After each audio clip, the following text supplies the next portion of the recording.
கோணியம்மன் கோவில் தேர் அருகே இறைச்சி கழிவுகளை கொட்டிய நபர் கைது.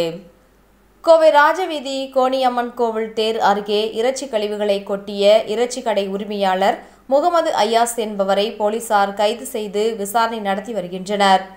இந்து மதத்தினர் இடையே அமைதியை குலைத்து மத கலவரத்தை ஏற்படுத்தும் நோக்கில் செயல்பட்டதாக உதவி ஆய்வாளர் கொடுத்த புகாரின் பேரில் 3 பிரிவுகளில் வழக்கு பதிவு செய்து கைது செய்யப்பட்டார்.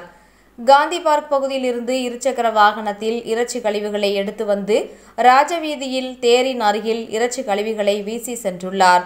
இதையடுத்து கோவை வெரைட்டி ஹால் காவல்துறையினர் 153A சாதி மத இன மொழி தொடர்பாக விரோத உணர்வுகளை தூண்டுதல், 290 தொல்லை கொடுத்தல், 504 அமைதியை சீர்குலைத்தல் ஆகிய பிரிவுகளில் வழக்கு பதிவு செய்த போலீசார் முகமது ஐயாஸ் என்பவரை கைது செய்தனர்.